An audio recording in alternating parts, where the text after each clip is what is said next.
விசேஷித்த வேத பாட வகுப்புக்கு வந்திருக்கிற உங்களை நாங்கள் வாழ்த்தி வரவேற்கிறோம். கர்த்தர் நம்மை ஆசீர்வதிப்பாராக. ஹல்லேலூயா, பிரைஸ் தி லார்ட். ஒருவேளை உங்களுக்கு மேலே வந்து ஏறி வருவது உங்கள் சிரமம் வந்தால் நீங்கள் கீழே நீங்கள் அமரலாம். கீழே பெதஸ்தா ஹால் உங்களுக்கு திறக்கப்பட்டிருக்கிறது. நல்லா அங்கேயும் வந்து அமர்ந்திருக்கீங்க. கர்த்தர் உங்களை ஆசீர்வதிப்பாராக.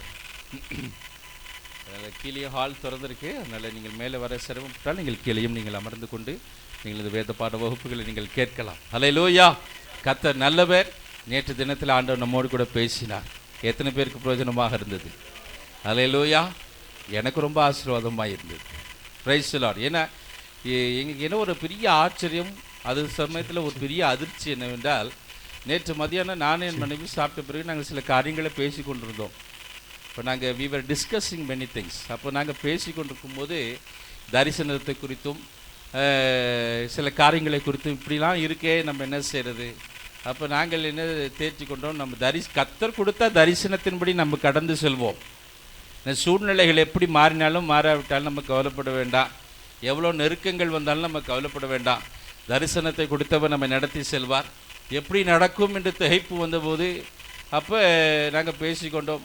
வனாந்தரத்தில் காடைகளை கொண்டு வந்து குறித்தவர் மோசையை பார்த்து கேட்டார், என் கை குறுகி போயிட்டோன்னு ஆண்டவர் கேட்டாரே, அப்போ ஆண்டோட கை குறுகி போகல. இப்படின்னு நாங்கள் மத்தியானம் நாங்கள் பேசிக்கிறோம். சாயந்தரம் ஆவியானவர் பேசுகிறார் பாருங்க அதே வார்த்தை. ஹல்லேலூயா, ஸ்தோத்திரம். அது மிகுந்த அதில் ஆச்சரியமாக இருந்தது. நாம் பேசிக்கொள்வதை கூட அவர் அறிகிறார். ஹல்லேலூயா, பிரைஸ். நாம் பேசிக்கொள்வதை கூட, அதை நான் சொன்னேன், இது விசேஷித்த வேத பாட வகுப்பு என்று நான் தலைப்பு போட்டு போஸ்ட் அடிச்சிருக்கிறோம். இது ஒரு தீர்க்க தரிசன பெருவிழான்னே வைக்கலாம் போல. ஹல்லேலூயா, அவருடைய வார்த்தை ஒவ்வொன்றும் அவ்வளவு உயிருள்ள வார்த்தைகள். ஹல்லேலூயா, நம்மோடு கூட பேசுகிற வார்த்தைகள். ஹல்லேலூயா, என் தீர்க்க தரிசனத்தை நாடி தோத்திர ஜனங்கள் எங்கெங்கோ ஓடி தேவையில்லாத தோத்திர விஷயத்தெல்லாம் கேட்டுக்கிட்டு படாத பாடுபடுறாங்க. ஆனால் வசனத்தை கேட்கும்போது ஆண்டவர் எவ்வளவு தெளிவாய் நம்மோடு கூட பேசுகிறார். ஹல்லேலூயா, பிரைஸ் தி லார்ட். அது ஒரு தெளிந்த நீரோடை, அவ்வளவு அருமையான உயிருள்ள அவருடைய வார்த்தைகள். அதில் இந்த நாட்களில் ஆவியான நம்மோடு இடைப்பட்டு கொண்டிருக்கு. இது மாத்திரமில்லை, அநேக இல்லை பைபிள் ஸ்டடிகளிலே அப்பப்போ தேவையான வார்த்தைகளை ஆவியானவர் அந்தந்த நாட்களிலே நம்மோடு கூட இடைப்பட்டு கொண்டிருக்கிறார். மிகவும் ஆச்சரியமாக இருக்கு. ஹல்லேலூயா, கர்த்தர் நம்மை நேசிக்கிறார் என்பதை நாம் இதிலிருந்து தெரிந்து கொள்ளலாம். ஹல்லேலூயா, சபைக்கு தேவையான செய்தி, நம்முடைய தனிப்பட்ட வாழ்விலே நமக்கு தேவையான செய்திகளை ஆவியானவர் இந்த நாட்களிலே நம்மோடு கூட இடைப்பட்டு கொண்டிருக்கிறார். நான் கர்த்தருக்கு மகிமை செலுத்துகிறேன். தேவனுடைய தாசனுக்காக நான் ஆண்டவரை நன்றியோடு துதிக்கிறேன். ஹல்லேலூயா, கர்த்தர் தொடர்ந்து நம்மோடு கூட இடைப்படுவாராக. சனிக்கிழமை நாளைக்கும் மாலை சரியாக 6:30 மணிக்கு இந்த கூட்டங்கள் உண்டு. ஞாயிற்றுக்கிழமையும் நமக்கு 6:30 மணிக்கு சரியாக உண்டு. ஞாயிற்றுக்கிழமை காலை ஆராதனையிலே கர்த்தருடைய செய்தியை தேவனுடைய தாசன் அவர்கள் நம்மத்திலே கொடுப்பார்கள். ஆகினாலே நீங்கள் ஜெபத்தோடு ஆயத்தத்தோடு நீங்கள் கலந்து கொள்ளுங்கள். தேவன் இந்த நாட்களிலே பெரிய காரியங்களை நம்மத்திலே செய்வாராக. ஹல்லேலூயா, கரங்களை தட்டி கர்த்தருடைய நாமத்தை நாம் மகிமைப்படுத்துவோம். இப்பொழுதும் கர்த்தருடைய தாசன் நம்மத்தில். தேங்க்யூ. ஆண்டவராகிய இயேசு நாமத்தினாலே உங்களை வாழ்த்துகிறேன். எத்தனை முறை வந்தாலும் மலர்ந்த முகத்தோடு ஏற்றுக்கொள்ளுகிறவங்களை பார்க்கும்போதே சந்தோஷமாக இருக்கு. கர்த்தருடைய கிருபை. ஆண்டவராக இயேசு நாமத்தினாலே உங்களை நான் வாழ்த்துகிறேன். இந்த மாலை வேளையிலே கர்த்தருடைய வசனத்துக்கு நேராக நாம் திரும்புவோம். கண்ணை மூடுவோம், கர்த்தரை நோக்கி பார்ப்போம். இரக்கத்தில் ஐஸ்வர்யம் உள்ள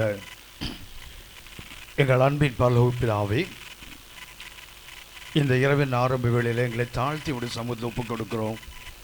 வேதத்தின் அதிசயங்களை காண எங்களுக்கு எப்போது ஒரு பிரகாசமுள்ள மனக்கண்களை தருகிற எங்கள் நல்ல தகப்பனே, இந்த வேளையிலும் அதை செய்யும்படியாய் என்னையும் எங்களையும் தாழ்த்துகிறோம். தகப்பனே, நீங்கள் செய்ய நினைத்தது ஒருபோதும் தடைபடாது நாங்கள் அறிந்திருக்கிறோம்.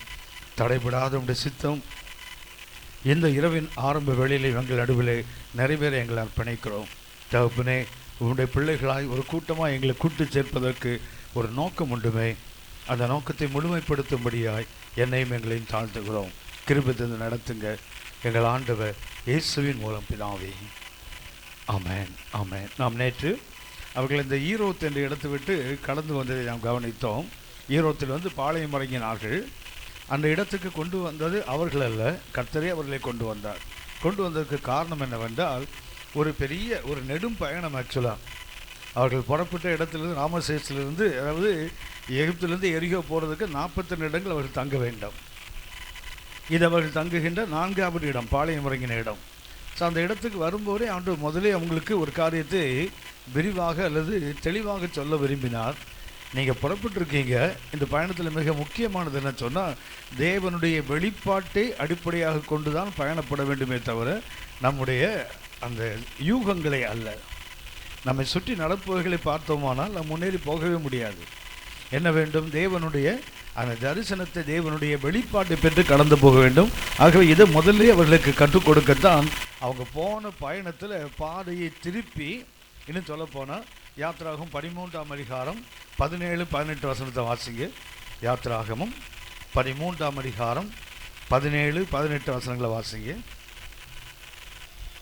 பார்வோன் ஜனங்களை போக விட்ட பின் ஜனங்கள் யுத்தத்தை கண்டால் மனமடிந்து எகிப்துக்கு திரும்புவார்கள் என்று சொல்லி பெலிஸ்தரின் தேச வழியாய் போவது சமீபமானாலும், அப்படின்னா அவங்க புறப்பட்டு அவங்க போன வழி இருக்கு பார்த்தீங்களா, ரொம்ப கிட்ட இருக்கிற வழி. ஆனால் பெலிஸ்திய தேசம் வழியாக போக வேண்டும். போகும்போது ஒருவேளை பெலிஸ்தியன் யுத்தத்துக்கு வந்தால் ஜனங்கள் மனப்படிந்து எங்கே போயிடுவாங்க, மறுபடியும் எகிப்துக்கு போய்விடக்கூடாது என்ற ஒரு நோக்கத்தோடு தான் கர்த்தர் என்ன பண்ண அவர்களை பாதையை திருப்பி சிவந்த சமுத்திரம் வழியாக அது சுற்றி போகின்ற ஒரு பாதையாக இருந்தாலும் கர்த்தர் அவர்களை அழைத்து கொண்டு வந்தார். ஆகவே தேவன் நம்ம வாழ்க்கையில் ஒரு நேரங்கள் நாம் நினைப்போம், ஏன் ஆண்டு இப்படி சுற்றி போக வைக்கிறாரு, இப்படி தொட்டிருக்கலாமே, ஏன் இப்படி தலையை சுற்றி தொட வைக்கிறாரு, நமக்கு நிறைய புரிவதில்லை. ஆனால் God has got a purpose. தேவன் நோக்கம் இல்லாமல் எதையும் செய்வதில்லை. சரியா? அதன் காலத்தில் நேர்த்தியாக செய்வார். ஒரு நல்ல உதாரணம் இருக்குது. நாம் எப்போதும் ஆவிக்குரிய வாழ்க்கையில் அடிப்படையாக கற்றுக்கொள்ள வேண்டிய ஒன்று, ஆண்டவருடைய வெளிப்பாடு அல்லது தேவனுடைய தரிசனத்தை உறுதியாய் பற்றி கொண்டு போகணுமே தவிர நம்முடைய தரிசனங்கள் எப்போதுமே தவறாகத்தான் போகும். ஒரு நல்ல உதாரணத்தை சுட்டி காட்டுகிறேன். நியாயாதிபதிகள் 4ஆம் அதிகாரம், நமக்கு தெரிந்த ஒரு உதாரணம். நியாயாதிபதிகள் 4ஆம் அதிகாரம் 8ஆம் வசனம் வாசிங்க. அதற்கு பாராக், நீ என்னோட கூட வந்தால் போவேன், என்னோட கூட வராவிட்டால் நான் போக மாட்டேன் என்றான். கவனித்துக்கொள்ள 6ஆம் வசனத்திலிருந்து பார்த்துப்பீங்கன்னா, 6ஆம் வசனத்தில் கர்த்தர் ஏற்கனவே பாராக் என்ற ஒரு நியாயாதிபதியோடு கர்த்தர் பேசிவிட்டார். ஒரு பராக்கிரமசாலி அவன்கிட்ட பேசிவிட்டார், நீ மன்றங்களை சேர்த்து கொண்டு அந்த யாபீனுக்கு விரோதமாக யுத்தத்துக்கு போ, நான் அவனை உன் கையில் கொடுப்பேன் என்று கர்த்தர் பேசிட்டாரு. ஆனால் இவரால் என்ன செய்ய முடியல, அதை ஏற்றுக்கொள்ள முடியலை. ஏன் அப்படின்னா, நான் போய் எப்படி ஒரு பெரிய அரசனை எப்படி மேற்கொள்ள முடியும்? ஸோ இவருடைய அந்த ஸ்பெக்குலேஷன், இப்படி யூகம் என்ன பண்ணுது, போக முடியாது. ஆகவே அமைதியாக இருக்கும்போது கர்த்தர் தெபோராள்கிட்ட பேசுகிறார். தெபோராள் இவனை அழைத்து சொல்லுகிறாள், கர்த்தர் உன்னோடு பேசவில்லையா? 7ஆம் வசனம் வாசிங்க. 7ஆம் வசனம். நான் யாபீனின் சேனாதிபதியாகிய சிசராவையும் அவன் ரதங்களையும் அவன் சேனையையும் கீசோன் பள்ளத்தாக்கிலே உண்டத்திற்கு வர இழுத்து அவனை உன் கையில் ஒப்பு கொடுப்பேன் என்றும் இஸ்ரவேலின் தேவனாகிய கர்த்தர் உனக்கு கட்டளையிடவில்லையா என்றால். அது சொல்லக்கூட இல்லை, கட்டளை. கர்த்தர் சும்மா ஏதோ ஒரு தரிசனம் ஒரு சொப்பனத்தை கொடுக்கல பண்ணாரு. It's a command of God. கர்த்தருடைய ஒரு கட்டளை. ஆனால் அந்த கட்டளையை பெற்றவர் என்ன பண்ணார், போகாமல் அமர்ந்திருக்கிறார். தீர்க்கதரிசியை கொண்டு கர்த்தர் மறுபடியும் பேசுகிறார். சில நேரங்களில் பார்த்தீங்கன்னா கர்த்தர் ஒரு முறை பேச அப்புறம் பேச மாட்டார். ஆனால் சில நேரங்களில் திரும்ப திரும்ப ஒரு காரியத்தை பேசிகிட்டே இருப்பார். நாம் தவிர்த்தாலும் அல்லது நாம் தடுத்தாலும் என்ன பண்ணுவார் தெரியுங்களா, நமக்கு சரியாக புரியணுங்கிறதுக்காக மறுபடியும் பேசுவார். நமக்கு தெரியும் கர்த்தர் ஒரு முறை விளம்பினால், நான் 2 முறை கேட்டேன், வல்லமை தேவனுடையது. கர்த்தர் ஒரு தடவை பேசினா 2 தடவை கேட்கணும். நமக்கு 1000 முறை பேசினாலும் சமயத்தில் காதில் கேட்காது. உங்களுக்கு தெரியுமே, ஒரு பிரசங்கத்தில் 3000 பேர் ரட்சிக்கப்பட்டாங்கல்ல. அப்போஸ்தலர் 2ஆம் அதிகாரத்தில் ஒரு பிரசங்கத்தில் 3000. இன்றைக்கி 3000 பிரசங்கத்தை முழுங்கிட்டு உட்காந்துருக்காங்க ரட்சிக்கப்படாம ஆளுங்க. 3000 பிரசங்கத்தை கேட்டு கூட அசையாறு எத்தனை பேர் இருக்காங்க இன்னைக்கு. ஏனென்றால் சிலருக்கு திரும்ப திரும்ப பேசினாலும் கீழ்ப்படிவதற்கு மனது இருக்காது. இந்த பாராக்கரை போன்றவர் தான். உங்களுக்கு ஞாபகம் இருக்கும், பாராக்கன்ற பேருக்கு அர்த்தம் ஞாபகம் இருக்கா? பாராக் என்றால் அந்த கால் எடுத்தனா பராக்குன்னு ஆகிடும். சரியா?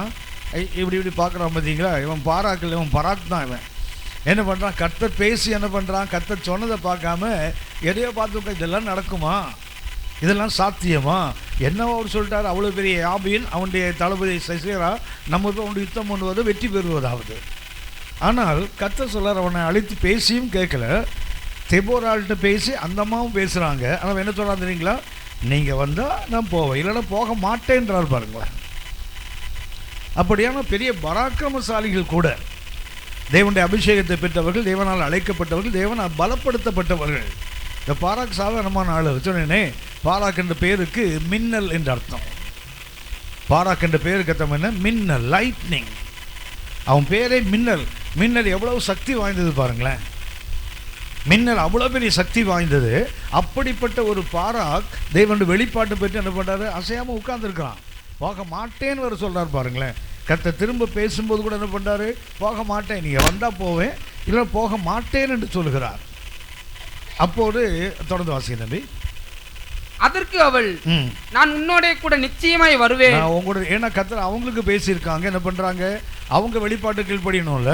நான் உன்னோட நிச்சயமாக வருவேன், ஆனாலும் நீ போகிற பிரயாணத்தில் உண்டாகிற மேன்மை உனக்கு கிடையாது. கவனிச்சீங்களா?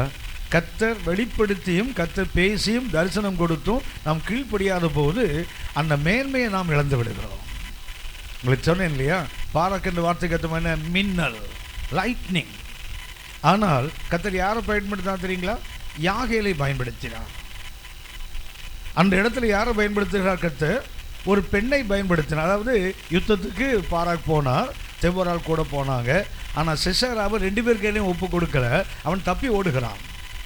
தப்பி ஓடும்போது யாகேல் என்ற ஒரு பெண் என்ன பண்ணுறா? ஒரு சாதாரண கூடாரங்கள் வசிக்கிற ஒரு பெண், ஒரு யுத்த வீராங்கனையும் அல்ல, இல்லை பெரிய தைரியசாலியும் அல்ல, ஒரு சாதாரண ஒரு பெண்மணி. அந்த பெண் என்ன பண்ணுறா? அவனை எதிர்கொண்டு போய் அவனை அழைத்து கூடாரத்தில் படுக்க வச்சு அவன் தண்ணீரை கேட்டால் அவனுக்கு பாலையை கொடுத்தா, வெண்ணெயை கொடுத்தால், ராஜாக்களின் கிண்ணியில் கொடுத்தாலாம். கொடுத்து என்ன பண்ணா? அவன் தூங்கும்போது அவன் தலையில் அடித்து அவனை கொண்டுட்டாள்ல. இப்போ அந்த மேன்மை யாருக்கு கிடைத்தது? யாரு கர்த்தர் வெளிப்படுத்தினாரோ அவர்கள் கீழ்ப்படியாத போது அந்த மேன்மை அவங்களுக்கு கிடைக்காம போயிடும். ஸோ இதுதான் ஆவிக்குரிய உலகத்தில் வருத்தத்துக்குரியது. அதாவது நீங்களும் நானும் இன்றைக்கு இருக்கிற இடம் அல்ல கர்த்தர் நம்ம வைத்திருக்க வேண்டிய இடம். கர்த்தர் நமக்கு திட்டமிட்ட இடம் வேறு இடம். ஆனால் நாம் என்ன பண்ணுறோம்? அடிக்கடி கர்த்தனை வேதத்தை படிக்கும்போது கர்த்தர் நமக்கு வெளிப்படுத்துகிறார். தேவ செய்திகளை கேட்கும்போது கர்த்தர் நம்மோடு பேசுகிறார். சில விஷயங்களை பார்க்கும்போது நாம் உடனே படிச்சுன்னு ஒரு உணர்வு வரும். ஆண்டவர் நம்மகிட்ட பேசுகிறாரு, நமக்கு நல்லா தெரியும். ஆனாலும் என்ன பண்ணுவோம் தெரியுங்களா? கீழ்ப்படிவதற்கு தாமதிப்போம். நல்லா கவனித்துக் கொள்ளுங்கள். கீழ்ப்படியை தாமதித்தால் இழந்து போன ஆள் யார் தெரியுங்களா? நான் கடந்த முறை உங்களுக்கு சொன்னேன். லோத்து நீதிமான். சரியா? நீதிமானுடைய சந்ததிக்கு 3 ஆசீர்வாதங்கள் என்று சொன்னேன் கடந்த முறை. அந்த 3 ஆசீர்வாதத்தை இழந்து 2 பாவ சந்ததி வந்தது பாருங்களேன். அம்மோனியனும் மோவாபியனும் எங்கேருந்து வந்தான்? ஒரு நீதிமான்லேருந்து வரான் பாருங்களேன். நீதிமானுடைய சந்ததிக்கு விடுதலை உண்டு, அவனுக்கு அடைக்கலம் உண்டு, அவனுக்கு ஆசீர்வாதம் உண்டு என்று நீதிமொழிகளிலிருந்து 3 கருத்துக்களை நான் உங்களுக்கு சொன்னேன். ஆனால் இந்த லோத்து இழந்து போனதுக்கு காரணம் என்ன தெரியுங்களா? கர்த்தர் பேசின போது உடனே கீழ்ப்படியலை. என்ன பண்ணார்? மருமக்களை போய் அழைத்தால் அவர்கள் வரல. இவன் தாமதித்து கொண்டே இருக்கிறார். கர்த்தர் கடைசியில் கைகளை பிடித்து வெளியே இழுத்து கொண்டு துரத்தி விடுற அளவுக்கு ஒன்று இருந்ததில்லை. கவனித்துக் கொள்ளுங்க. கர்த்தர் என்ன சொன்னார்? சமபூமியில் இல்லாத, பின்னிட்டு பாராதே, மலைகளுக்கு ஓடிப்போ. This is the revelation of God. ஆனால் லோத்து என்ன சொன்னார்? மலைக்கு போனால் எனக்கு நாசம் வரும். யார் சொன்னது உங்களுக்கு? தேவனுடைய வெளிப்பாடு. மலைக்கு போனால் நீ தப்பித்து கொள்ளுவாய். ஆனால் இவருடைய யூகம் என்ன பண்ணுது தெரியுங்களா? மலைக்கு போனால் எனக்கு நாசம் வரும். எங்கே போகிறேன்? பக்கத்தில் சோவா இருக்குதுல்ல, சின்ன ஊர் தானே, நீங்கள் அங்கே போய் இருக்க முடிந்ததா? அங்கே போகிறோம் மறுபடியும் பயமுண்டாக எங்கே தான் போனீங்க? லேட்டாக மலைக்கு போனீங்க, அதுக்குள்ளே மனைவியை இழந்துட்டீங்கல்ல. கர்த்தர் வெளிப்படுத்தின நேரத்தில் லோத்து அவன் மனைவி பிள்ளைகளை அழைத்து கொண்டு போயிருந்தால் எங்கே போயிருப்பார் தெரியுங்களா? மலையில் போயிருப்பார். மலையில் போயிருந்தால் அவன் மனைவி திரும்பி பார்க்க வேண்டாம், நேராகவே பார்த்துருப்பா. அது எரிவடை. சோடம் அழிந்து போகிறத அவங்க பின்னிட்டு பார்க்க வேண்டிய அவசியம் இருந்திருக்காரு. ஏன்னா அவன் எங்கே போயிட்டுருப்பாங்க? தேவனுடைய வெளிப்பாட்டுக்கு கீழ்ப்படி இருந்தால் மலையில் போய் சேர்ந்துருப்பாங்க. சூரியன் உரிக்கும் போது தான் கர்த்தர் என்ன பண்ணுறாரு? இவன் அழிந்து போகக்கூடாது, ஆபிரகாம் இவனுக்காக மண்டாடி இருக்கிறானே. கவனித்துக்கொள்ளுங்கள். வெளிப்பாட்டுக்கு கீழ்ப்படியாதவர்கள், ஒரு தேவ மனுஷன் ஒரு பரிசுத்தமாக கர்த்தர் சமூகத்தில் போராடி ஜெபித்த பிறகு கூட அவன் தப்பி பிழைத்தும் பெரிய ஆசீர்வாதம் இல்லை பாருங்களேன். அது காரணம் என்ன தெரியுங்களா? நாம் இன்றைக்கு தேவனுடைய வெளிப்பாட்டை ரொம்ப லகுவாக எடுத்துக்கொள்கிறோம். கர்த்தர் சொல்லுவார் ஒன்று அப்படியேவா செய்திட முடியும்? ஆவிக்கிற வாழ்க்கையில் நாம் நம்முடைய மேன்மைகளை தொலைக்கின்ற இடம் இந்த இடம் தான். அதை லோத்து இழந்து போன காரணம் என்ன தெரியுங்களா? தேவனுடைய வெளிப்பாட்டை விட அவருக்கு எது பெருசாக தெரிஞ்சது? அவருடைய யூகங்கள் தான். மலைக்கு போனால் எனக்கு நஷ்டம் வரும், அங்கே போனதுனால ஓடி போக முடியாது, அங்கே போனால் என்னால் வாழ முடியாது. ஏன்? அந்த சின்ன ஒரு பக்கத்தில் ஓடி போகிறேனே, இது நமது யூகம், நம்முடைய ஸ்பெக்குலேஷன். ஆனால் எதுக்கு கீழ்ப்படியணும்? ரெவலேஷனுக்கு கீழ்ப்படிய வேண்டும். தேவ ஜனங்கள் எல்லாருக்கும் முன்னாடி கர்த்தர் 2 வைக்கிறார். இப்போ பார்த்தீங்கன்னா பாராக்கு முன்னாடி 2 வைக்கப்படுது. ஒன்று என்ன? Revelation of God. ஆனால் இவன் என்ன பண்ணா? ஸ்பெக்குலேட் பண்ணுறான். என்ன கொண்டா என்ன செய்ய முடியுமா? உன் பேரே மின்னலாச்சே, God can do anything with you. ஆனால் இவன் என்ன பண்ணா தெரியுங்களா? முடியாத போது கர்த்தர் மறுத்த போது கர்த்தர் யாரை பயன்படுத்துகிறார்? யாகேலை. யாகேல் பேர் ஞாபகம் இருக்குல்ல? அர்த்தம் என்ன? வரையாடு. யாகேல் பேருக்கு அர்த்தம் என்ன? மவுண்டன் ஷீப், வரையாடு. அதாவது ரொம்ப பயந்த சுபாவம் உள்ள ஒரு ஆடு. சாதாரண ஆடு கூட மனுஷன் நடுவில் நடந்து என்ன ஆடு தெரியுங்களா? கொஞ்சம் தைரியம் வந்துடும். ஆனால் மலையாடுகள் அப்படி இல்லை, உச்சியில் தான் வாழும், கீழே மெதுவாக இறங்கி வரும். ஒரே ஒரு மனுஷனை கண்டா மறுபடியும் ஓடி போயிடும் மேலே. உங்களுக்கு தேவையானால் நம்ம பக்கத்தில் ஊட்டிக்கு போனீங்கன்னா பைக்காரா டேம்னால் பார்த்தீங்களா, அங்கே போனீங்கன்னா அங்கே வரையாடு இருக்குது. இல்லை மூணாருக்கு போனீங்கன்னா ராஜமலைன்னு ஒரு மலை இருக்குது, அங்கே வரையாடு இருக்குது. இந்த வரையாடை பார்க்குறதுக்கே நான் மூணாருக்கு போய் ராஜமலைக்கு போனேன். எனக்கு இந்த வரையாடு ரொம்ப இஷ்டம். ஒரு பாராக்கு ஒரு மின்னலை கொண்டு செய்ய முடியாததை அவன் மறுத்த போது கர்த்தர் ஒரு வரையாட்டு ஒரு ஆட்டுக்குட்டியை கொண்டு அதை செய்வார் என்றால் நம் தேவனால் எது முடியாது? அதான் ஆண்டு கேட்குறேன், கை குறுகி போயிட்டா என்னால் செய்ய முடியாதா? ஏன் என்னை மட்டுப்படுத்துகிறாய்? இஸ்ரவேலின் தேவனை ஏன் தேவஜனங்கள் மட்டுப்படுத்தினார்கள். நீங்கள் நானும் மட்டுப்படுத்தவே கூடாது. இந்த ஆவிக்குரிய பயணத்தில் அடிப்படையாகவே நாம் இதை புரிந்து கொள்ள வேண்டும். கர்த்தர் நம்ம எதுக்கு அழைத்திருக்கிறார்? அவருடைய வெளிப்பாட்டின்படி நடப்பதற்கு. ஆனால் நாம் இன்னைக்கு என்ன பண்ணுறோம்? நம்முடைய யூகங்களின் அடிப்படையில் தான் வாழ கற்றுக்கொள்கிறோம். அதை என்னைக்கு நாம் தவிர்க்கிறோமோ, என்னைக்கு தேவனுடைய அந்த வெளிப்பாடு அல்லது தேவனுடைய தரிசனத்துக்கு நம்ம அர்ப்பணிக்கிறோமோ, அந்த வாழ்க்கை மிக மேன்மை உள்ளதாக இருக்கும். அந்த மேன்மையை இழப்பதற்காக நீங்கள் நானும் இத்தனை தியாகத்தோடு சபைக்குள் வந்து உட்கார்ந்துருக்கல. சபைக்குள் நாம் இன்றைக்கு வைக்கப்பட்டிருக்கிறோம் என்றால் ஒரு எளிமையான வாழ்க்கை இல்லை, கடினமான வாழ்க்கை. நிறைய இழப்புகள் இருக்குது, நிறைய தியாகங்கள் வேணும், நிறைய அவச்சொல்கள், நிறைய அவமானங்கள், நிறைய இழப்புகளுக்கு நடுவில் தான் தேவனுடைய சபைக்குள்ள உட்கார்ந்துருக்கிறோம். சும்மா ஒன்றும் அப்படியே ஒரு மலம் மஞ்சம் அல்ல ஆவிக்கிற வாழ்க்கை. அதை தாண்டி நமக்குள்ள மேன்மையை நாம் இழப்பதற்கு ஒரு அடிப்படை காரணம் என்ன தெரியுங்களா? அவங்களுக்கு ஏற்கனவே சொல்லியிருக்கிறேன். எல்லா தேவனுடைய பிள்ளைக்கு முன்னாடியும் தேவனுடைய சித்தமும் வாக்கு தத்தமும் வைக்கப்படும். ஆமேன், ஆமேன். ஒவ்வொரு தேவனுடைய பிள்ளைக்கு முன்னாடி கர்த்தர் ஒன்று என்ன? ப்ராமிஸ் ஆஃப் காட், ஒன்று வில் ஆஃப் காட். இதில் நம்ம எதை நோக்கி ஓட வேண்டும்? தேவனுடைய சித்தத்தை நோக்கி ஓடணுமே தவிர வாக்கு தத்தங்களே அல்ல. தேவ சித்தத்தை நோக்கி ஓடினா வாக்கு தத்தம் நம்ம பின்னாடி ஓடி வரும். அதே போல் தேவனுடைய வெளிப்பாடும் வைக்கப்படுகிறது, நம்முடைய யூகங்களும் வைக்கப்படுகிறது. எதை நோக்கி ஓடணும்? தேவனுடைய வெளிப்பாட்டை நோக்கி ஓடுனா நம்முடைய அந்த யூகங்களுக்கு வேலையே இருக்காது. நம்முடைய யூகங்கள் இப்படி ஆயிடுமோ அப்படி ஆயிடுமோ. கவனித்துக்கொள்ளுங்கள், ஆண்டவர் இயேசு வாழும்போது 3 முறை சீஷர்களுக்கு சொன்னார், நான் எருசலேமுக்கு போவேன், மூப்பர்களால் பிடிக்கப்படுவேன், நான் கொல்லப்படுவேன், ஆனால் 3ஆம் நாள் உயிரோடு எழுந்திருப்பேன். 3 முறை சொல்லியும் அவங்களால அதை புரிஞ்சுக்க முடியல. பாருங்களேன், காட் ரிவீல்டு தம். ஆனால் இவங்க என்ன செய்ய முடியல? அவங்க யூகம் என்ன தெரியுங்களா? செத்தவங்க எப்படி 3 நாளைக்குள்ளே வெளியே வர முடியும்? மரித்தவர் எப்படி மறுபடியும் உயிரோடு வர முடியும்? 4ஆம் நாள் காலையில் இவங்க என்ன பண்ணுறாங்க? பரிமள தைலம் பூச புறப்பட்டு போகிறாங்கல்ல. சகோதரிகள் அதிகாலத்து போகும்போது என்ன சொல்லிட்டு போனாங்க? அந்த கல் பெருசாக இருக்குமே. அப்படின்னா அவங்க எதில் தான் வாழ்ந்து கொண்டிருக்காங்க? அவர்கள் யூகத்தில் தான்.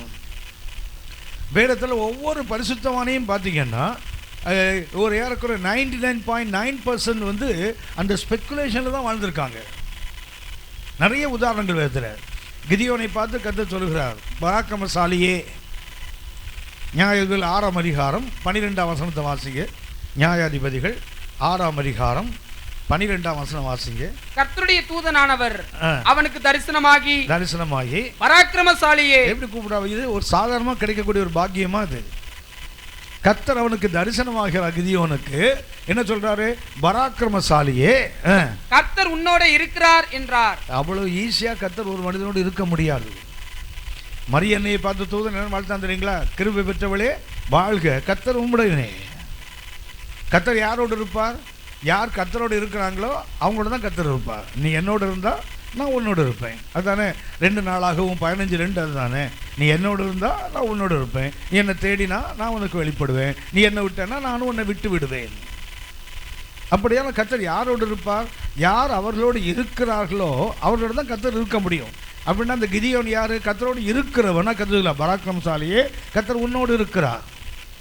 ஆதியாகமத்தில் மாத்திரம் பார்த்தீங்கன்னு சொன்னால் ஆபிரகாமோடு கர்த்தர் இருப்பார், அடுத்தது ஈசாக்கோடு கர்த்தர் இருப்பார், அடுத்தது யாக்கோபோடு இருந்தார், யோசேப்போடும் இருந்தார், அடுத்தது முற்பிதாக்கள் 4 பேரோடும் கர்த்தர் இருந்தார். ஆதியாகமம் 22 ஆதியாகமம் 39 வரைக்கும் பார்த்தீங்கன்னா 4 பரிசுத்தவான்களோடு கூட 4 முற்பிதாக்களோடும் கர்த்தர் இருந்தார். இருந்த போதெல்லாம் அற்புதம். அந்த அபிமெலேக்கு வரான் பாருங்களா, அவன் தளபதியை அழைத்து கொண்டு வருகிறான் ஆபிரகாமை பார்த்து, நீ செய்கிற எல்லா வீட்டிலும் கர்த்தர் உன்னோடு இருக்கிறார். ஈசாக்க துரத்துறாங்க. ஆனால் ஒரு நாள் பார்க்குறான், இவனோட கர்த்தர் இருக்கிறார. யாக்கோபு லாபான் 7 நாள் துரத்துறான். அப்புறம் என்ன சொல்லலாம் தெரியுங்களா? கர்த்தர் உன்னோடு இருக்கிறார். யோசேப்பு அடிமையாக விற்கப்பட்டு போத்திபார் வீட்டில் இருந்தாலும் கர்த்தர் அவனோடு இருந்தார்ல. கவனித்துக் கொள்ளுங்கள், தேவன் ஒரு மனிதனோடு இருந்தால் நடக்கின்ற மகத்துவங்கள் வேற. அதுதான் கிதியோனுக்கும் சொல்லுகிறார், கர்த்தர் உன்னோடு இருக்கிறார். ஆனால் அவனால் அக்செப்ட் பண்ண முடியல. பார்த்தீங்களா? அடுத்த வசனம் வாசிக்கின்ற 13ஆம் வசனம். அப்பொழுது கிதியோன் அவரை நோக்கி என் ஆண்டவனே, கர்த்தர் எங்களோடு இருந்தால் இவையெல்லாம் எங்களுக்கு நேரிடுவானே. அப்படின்னா தூதன் போய் சொல்றாரு இல்லையா? பராக்கிரமசாலியே கர்த்தர் உன்னோடு இருக்கிறார் அவனுக்கு வெளிப்படுத்தினால் இவனை சொன்னா இருந்தா அப்படிலாம் எங்களுக்கு கேடு வருமா? இதுதானே நீங்களும் நானும் சொல்லுகிறோம். கிதியோனை பற்றி படிக்கும்போது கிதியோன் நினச்சி பேசிகிட்டு இருக்கிறோம். அந்த கிதியோன் எடுத்துகிட்டு அகஸ்டின் பாலன் போட்டு பாருங்கள், அப்படியே பொருந்தும்.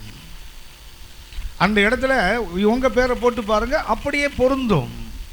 நம்ம கிதியோனை குறைச்ச மாதிரி போடுறோம். கர்த்தர் சொல்கிறாரு, அவனை ஏற்றுக்க முடியல பாரு. நாமும் அதைத்தானே செய்கிறோம். இப்போ திடீர்னு ராத்திரி ஒரு தூதன் வந்து கர்த்தர் உன்னுடனே, யோ கிண்டலாக இருக்கா அவனுக்கு, எங்களெல்லாம் பார்த்தா அவனுக்கு என்ன கேவலம் அப்படி தானே கேட்போம். கர்த்தர் எங்களோட இருந்தால் ஏன் இப்படி தடுத்துறதுல கிடக்கிறேன், கர்த்தர் ஏன் இப்படி பலவீனத்தோடு இருக்கிறேன், கர்த்தர் வந்து ஏன் குடும்பத்தில் பிரச்சனை அப்படி தானே கேட்போம். கவனித்துக் கொள்ளுங்கள், ஒரு கிதியோன் அல்ல, அநேக நேரத்தில் பார்த்தீங்கன்னா நாமும் அப்படி தான் இருக்கிறோம். அவர் என்ன சொல்கிறாரு? பராக்கிரமசாலியேன்னா இவன் என்ன சொல்கிறான்? கர்த்தர் எங்களோட இருந்தால் நாங்கள் ஏன் இப்படி இருக்கிறோம்? வாசிக்க தம்பி. கர்த்தர் எங்களை எகிப்திலிருந்து கொண்டு வரவில்லையா என்று கவனித்துக் கொள்ளுங்கள். வேதம் முழுவதும் பார்த்தீங்கன்னா ஏறக்குறைய 80 முறை கர்த்தர் தமது வல்லமைக்கு பயன்படுத்துகிற வார்த்தை தெரியுங்களா? உன்னை எகிப்திலிருந்து கொண்டு வந்தேன் என்பதுதான். மோர் தென் 80 டைம்ஸ் வேதாகமத்தில் 80க்கும் மேற்பட்ட இடங்களில் கர்த்தர் சொல்லுவார், நான் உன்னை என்னை ஓங்கிய புயத்தால் நீட்டப்பட்ட கரத்தால் எகிப்திலிருந்து கொண்டு வந்தேனே. அப்படி என்ன தேவன் தனது வல்லமைக்கு தன் ஜனங்களுக்கு வெளிப்படுத்துகிற முக்கியமான நிகழ்வு என்ன தெரியுங்களா? எகிப்திலிருந்து வெளியே கொண்டு வந்தது. இப்போ அவன் சொல்கிறான், கர்த்தர் கேட்குறான், எகிப்திலிருந்து கொண்டு வந்தாங்கன்னு எங்கள் தாத்தாக்கு அப்பாலாம் சொன்னாங்களே அசிங்க. இப்பொழுது கர்த்தர் எங்களை கைவிட்டு மீதியானியர் கையில் எங்களை ஒப்பு கொடுத்தாரே என்றான். இது அந்த யூகம் என்ன பண்ணுன்னு தெரியுங்களா? தேவன் எந்த அளவுக்கு தரிசனமானாலும், தேவன் எந்த அளவுக்கு நம்மோடு வெளிப்படுத்தினாலும் என்ன பண்ண மாட்டோம், நம்ம அக்செப்ட் பண்ண முடியாது. ஏனென்றால் நம்முடைய சூழல் தான் நமக்கு பெருசாக தெரியும். நம்முடைய சூழ்நிலைகள், நாம் கடந்து போகிற கடினமான பாதைகள் தான் நமக்கு தரிசனம். ஆனால் அதரிசனமான ஒரு தேவன் கூட நிற்கிறாரு, அதை நம்மால் என்ன செய்ய முடியல, தரிசிக்க முடியவில்லை. நாம் எதை பார்க்குறோம்? கண்களால் பார்ப்பதை நம்புகிறோம். வேறு என்ன சொல்லுது? ஒருவன் காண்பதை விசுவாசிக்க வேண்டியது என்ன? ஒருவன் பார்ப்பதை விசுவாசிக்க வேண்டிய அவசியம் இல்லைல்ல. காணாதே விசுவாசிப்போமானால் அது வர காத்திருப்போம். ரோமர் 8ஆம் அதிகாரம் 24ஆம் வசனம் வாசிங்க. ரோமர் 8:24. ரோமர் 8ஆம் அதிகாரம். அந்த நம்பிக்கையினாலே நாம் ரட்சிக்கப்பட்டிருக்கிறோம். காணப்படுகிறதை நம்புகிறது நம்பிக்கை அல்ல. நம்பிக்கை அல்ல. ஒருவன் தான் காண்கிறதை நம்ப வேண்டுவது என்ன? எதுக்கு நம்பணும்? ஆனால் பார்க்குறோம கையில் நம்முடைய யூகங்களை நாம் நம்ப வேண்டிய அவசியம் இல்லையே. நம்ம நேரடியாக பார்க்குறோமே, இது சாத்தியம் இல்லை, இது முடியாது, என்னை கொண்டு கர்த்தர் செய்ய முடியாது, எனக்கு அவ்வளோ பலம் இல்லை, அவ்வளோ ஞானம் இல்லை, அவ்வளோ திறமை இல்லை, இதுதான் பார்க்குறோமே. அப்போ அதை விசுவாசிக்க வேண்டிய அவசியம் என்ன? அடுத்த வாசிக்கிறவே. நாம் காணாததை நம்பினோமாகில் அது வருகிறதற்கு பொறுமையோட காத்திருப்போம். என்ன வேண்டும்? கர்த்தருடைய தரிசனத்தை நம்பினா என்ன வேண்டும்? பொறுமை வேண்டும். இதுக்கு ஒரு நல்ல வசனம் உங்களுக்கு ஞாபகம் இருக்கும். ஆபகுக் 2ஆம் அதிகாரம் 3-4 வசனத்தை வாசிங்க. ஆபகுக் 2ஆம் அதிகாரம் 3-4 வசனங்கள். ஆபகுக் 2ஆம் அதிகாரம் 3-4 வசனங்கள். குறித்த காலத்துக்கு வைக்கப்பட்டிருக்கிறது, முடிவிலே அது விளங்கும். அது பொய் சொல்லாது, அது தாமதித்தாலும் அது காத்திரு வரும். அடுத்த வசனம், அகங்காரியாக இருக்கிறானே. யார் இவன்? யார் இவன்? கத்த கொடுக்குற அந்த வார்த்தை உடனே நமக்குலாம் எப்படின்னா, கையில் காசு வாயில் தோசை, அவ்வளோதான். இப்படி கொடுத்தனா அப்படி வாங்கினியா லவுக்குன்னு வாயில் போட்டோமா. ஆனால் வேதம் அப்படி சொல்ல, குறித்த காலம் ஒன்று உண்டு, அது வரைக்கும் தரிசனம் வைக்கப்பட்டிருக்கிறது, முடிவிலே அது விளங்கும். அது என்ன சொல்லாது? பொய் சொல்லாது, அது தாமதிக்காது, தாமதித்தாலும் காத்திரு, கண்டிப்பாக அது வரும். அப்படி என்றால் நாம் பார்ப்பதைத்தான் நாம் இன்றைக்கு விசுவாசிக்க கற்றுக்கொண்டோமே தவிர, இதை நம்முடைய சூழலை பார்க்கிறோம், நம்ம சுற்றி நடப்பதை பார்க்கிறோம். இப்படி இருந்தால் இப்படி தான் இருக்கும். ஆனால் கர்த்தருடைய வார்த்தை அப்படி இல்லை. எப்படி இருந்தாலும் கர்த்தர் சொன்ன வார்த்தை நிறைவேறும். அதுதான் கர்த்தர் வெளிப்பாட்டை கொடுக்க விரும்புகிறார். அநேக நேரத்தில் நம்மால் என்ன செய்ய முடியல, ஏற்றுக்கொள்ள முடியல. கிதியோனுக்கு கர்த்தர் சொல்லுகிறார், பராக்கிரமசாலியே, கர்த்தர் உன்னோடு இருக்கிறார். அவன் என்ன சொன்னான்? கர்த்தர் எங்களோட இருந்து இப்படிலாம் நடப்பானே, எகிப்தங்களை கொண்டு வந்தான்னு சொன்னாங்களே, அந்த செயல்களை போய் எங்கே? அடுத்த வசனம் வாசிங்க. அப்பொழுது கர்த்தர் அவனை நோக்கி பார்த்து, உனக்கு இருக்கிற இந்த பலத்தோட போ. என்ன சொல்ற தெரியுங்களா? நீ எதை உன்னுடைய பலவீனம்னு பார்க்குறியோ, எதை நீ ஸ்பெக்குலேட் பண்றியோ, என்ன பண்ணு, அதோடைய போ. நீ இஸ்ரவேலை மீதியானியரின் கைக்கு நீங்களாக்கி ரட்சிப்பாய், உன்னை அனுப்புகிறவர் நான் அல்லவா என்றார். அப்படின்னா எதை நாம் இன்றைக்கு நம்ப வேண்டும் தெரியுங்களா?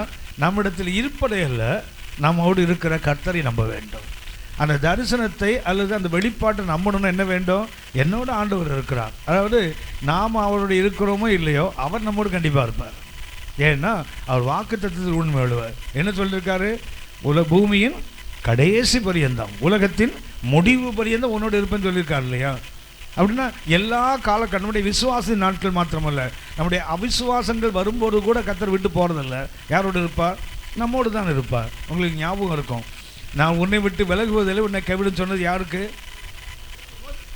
மோசேக்கு, யோசுவாக்கு. மோசேக்கு, யோசுவாக்கு தானே.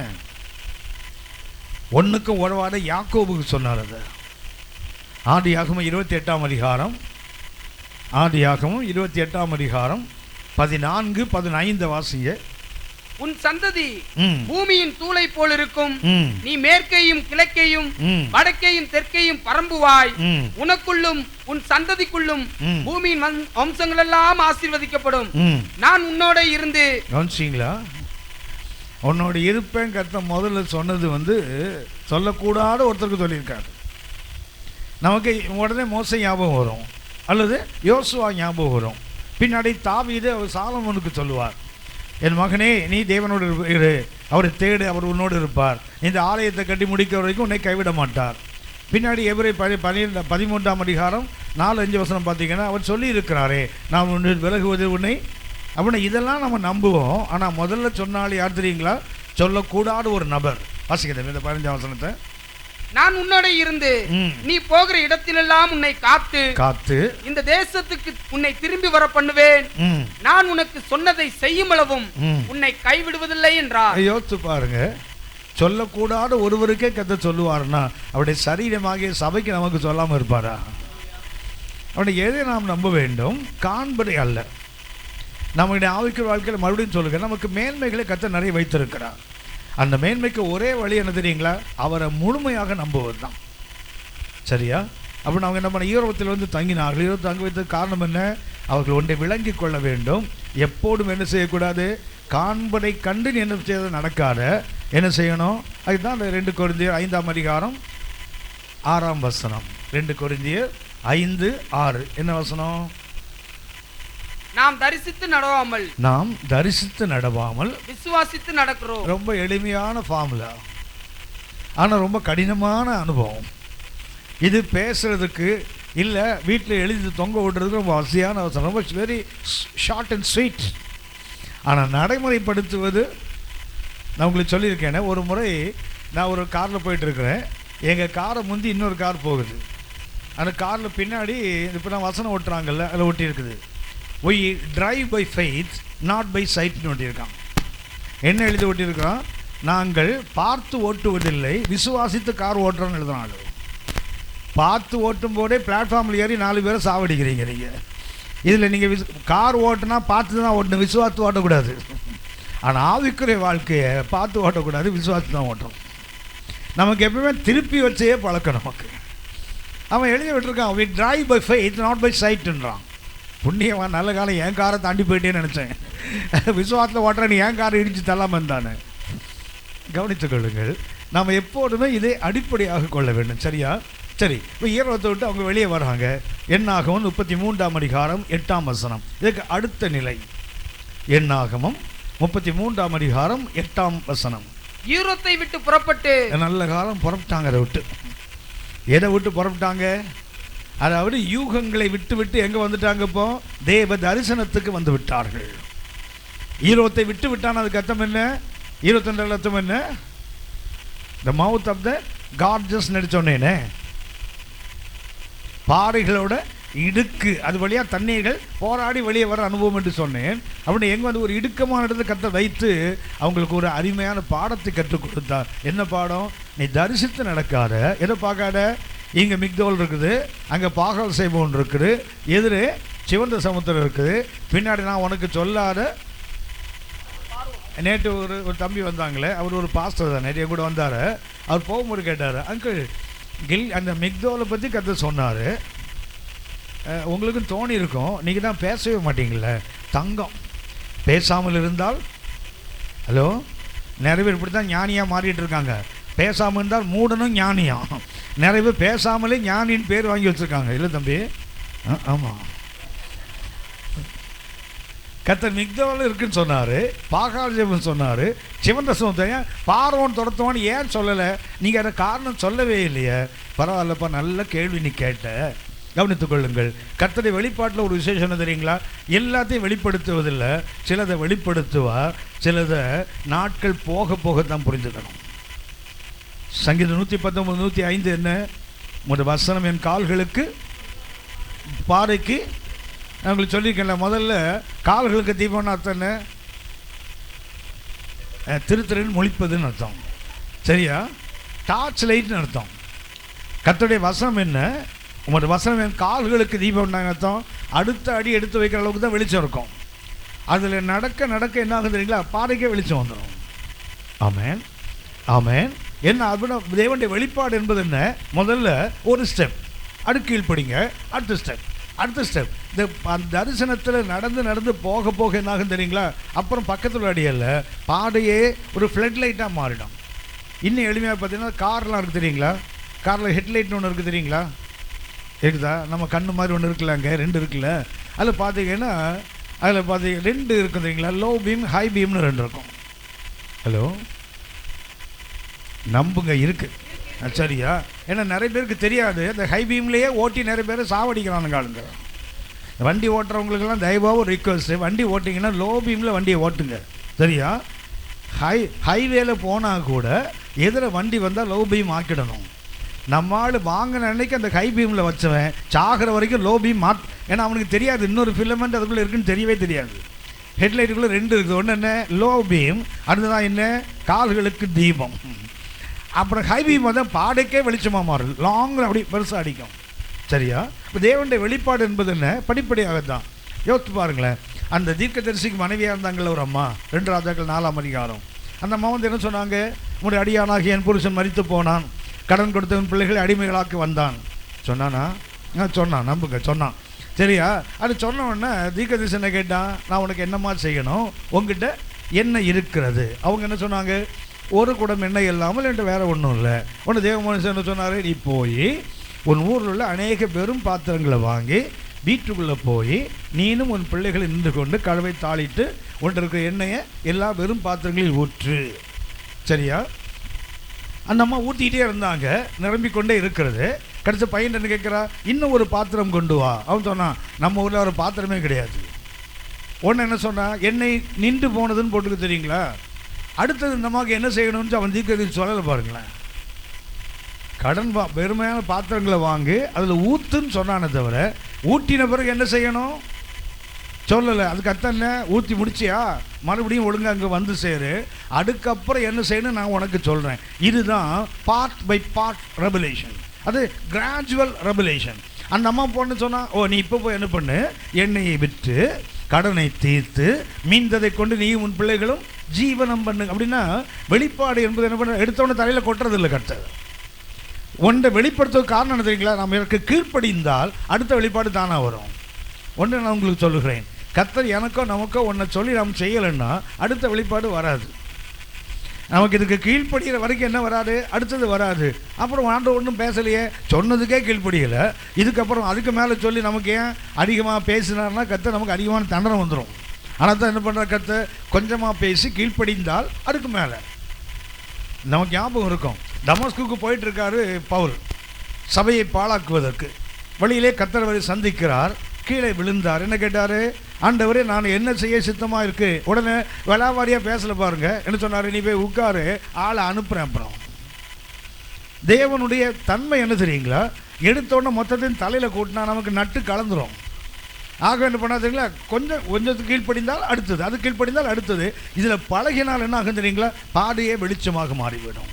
ஆக தேவன் எடுத்தவன் என்ன பண்ணுறதில்ல, வெளிப்படுத்துவது இல்லை. இதைத்தான் நாம் புரிந்து கொள்ள வேண்டும். கர்த்தர் தரிசனத்தை கொடுத்தார் அல்லது வெளிப்பாட்டை கொடுத்தார், இவங்க கீழ்ப்படிகளை. இப்போ என்ன பண்ணார், ஸ்பெக்குலேஷன், கதறானுங்க, கூப்பாடு போடுறான்ல. இப்போ என்ன வருகிறது, என்னாகும் 33:8 வாசிங்க. ஈரோத்தை விட்டு புறப்பட்டு சமுத்திரத்தின் நடுவாக கடந்து, சமுத்திரத்தின் நடுவாக கடந்து வனாந்தரத்திற்கு போய். இப்போ நடந்தது என்ன, இல்லை நடந்தது என்ன, சிவந்த சமுத்திரம் பிளந்திருக்காது. ஹலோ, என்னாகமத்தில் அந்த பயணத்தில் எது சொல்லப்படலைங்க, சமுத்திர நடுவாக கடந்தாங்கன்னு போட்டிருக்குது. ஆனால் என்ன எழுதப்படலைங்க, சமுத்திரம் பிளந்தது அங்கே சொல்லப்படலை. அவங்க பயணத்தில் அந்த நிகழ்ச்சியில் நடந்தது என்ன, என்னாகும் 33:7 அவங்க ஈரோத்துக்கு பாளையத்திலிருந்து பள்ளத்தாக்கில் பாளையம் இறங்கினாங்க, எதிரே சிவந்த சமுத்திரம். ஆனால் அதுக்கு அடுத்த வசனம் என்ன சொல்லுது, 33:7 பார்த்தோம், ஈரோத்தில் வந்து பாளையம் இறங்கினார்கள். 33:8 என்ன வாசிக்கிறோம், அவர்கள் ஈரோத்தை விட்டு புறப்பட்டு எது வழியாக நடந்து போனாங்க, சமுத்திரம் வழியாக நடந்து போனான்னு போட்டிருக்கலையா. அப்படின்னு அர்த்தம் என்ன, சமுத்திரம் அதுக்கு முன்னாடி என்னாச்சுது, பிளந்தது இல்லையா. அப்படியானால் ஆவிக்குரிய பயணத்தில் அடுத்த நிலை என்ன தெரியுங்களா, சமுத்திரத்தை பிளக்கின்ற அனுபவம், அல்லது நமக்காக கர்த்தர் சமுத்திரத்தை பிளக்கின்ற இடம். இதுதான் ஆவிக்குரிய பயணத்தினுடைய அடுத்த நிலை. சிவந்த சமுத்திரம் பிளந்தது நம்ம எல்லாருக்குமே தெரியும். கேட்டு கேட்டு கேட்டு சலிச்சு போயிட்டோம்ல. ஆனால் உங்களுக்கு கொண்டு சொல்லுகிறேன், கர்த்தர் சமுத்திரத்தை, சிவந்த சமுத்திரத்தை இந்த ஜனங்களை கொண்டு உட்கார வச்சார் தெரியுங்களா. இந்த பக்கத்தில் மிக்தோல், இந்த பக்கத்தில் பாகால் செய்வோம், பின்னாடி துரத்துக்கிற பார்வோனின் சேனை, எதில் என்ன இருக்குது, சிவந்த சமுத்திரம்.